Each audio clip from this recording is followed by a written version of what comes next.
నాన్నగారు, రాముడు నమస్కరించుచున్నాడు, అరణ్యానికి బయలుదేరుదాం అనుకుంటున్నారు, మీరు ఆశీర్వచనం చేస్తే బయలుదేరదామని మీ సముఖానికి వచ్చానన్నాడు. అంతే. తన ఆసనం నుంచి ఒక్కసారి చూశాడు రాముణ్ణి. చూసి రాముడు వెళ్ళిపోతున్నాడన్న సత్యం జీర్ణం కాక గబగబా లేచి వెళ్ళి రాముణ్ణి కౌగిలించుకుందామని ఆసనం మించి లేచాడు.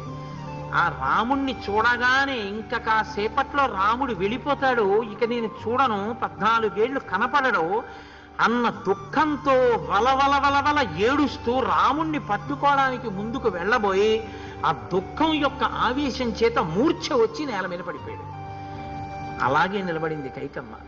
సీతారామలక్ష్మణులు గబగబా ఆయనని తమ బాహువులతో పట్టుకుని ఎత్తి తీసుకొచ్చి ఆ పర్యంకం మీద కూర్చోబెట్టారు.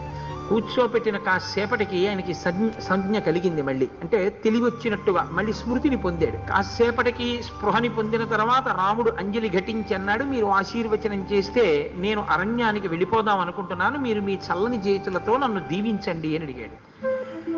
వెంటనే దశరథుడు అన్నాడు, అమ్మా, నేను ఈ ఆడదాని యొక్క వరముల చేత కట్టబడ్డాను, ఈమె నన్ను మోసగించింది, 2 వరాలు అడుగుతానని ఇంత ధర్మ వ్యతిరిక్తమైన కోర్కెలు అడిగింది, నేను ఎంత ప్రతిమాలినా తన మాట తిప్పలేదు, నేను కాడికి బండికి మధ్య నలిగిపోయిన ఎద్దులా నలిగిపోతున్నాను, రామా నిన్ను విడిచిపెట్టుకోవడం నాకు ఇష్టం లేదు, నువ్వు వెళ్ళిపోతే నేను మరణిస్తాను, అందుకని రామా నేనే నిన్ను అడుగుతున్నాను, నాకు 60,000 సంవత్సరాల వయస్సు వచ్చేసింది, నేను వృద్ధుడను, నేను బాగా బడలిపోయాను, పైగా నేను శోకంతో ఉన్నాను, కాబట్టి నేను యుద్ధం చెయ్యలేను, నా మాట నిలబడాలి అంటే నువ్వు అడవికి వెళ్ళాలి, నువ్వు దయచేసి అడవికి వెళ్ళవద్దు, మా నాన్నెవడో నన్ను అడవికి వెళ్ళమనడానికి, భరతుడికి రాజ్యం ఇవ్వడానికి, పెద్దవాణ్ణి, అధికారం నాది, మా నాన్నెవడు ఇవ్వడానికని నువ్వు నన్ను ఓడించు, నేను ఓడిపోతాను, పెద్దవాణ్ణి, నీతో యుద్ధం చేయలేను,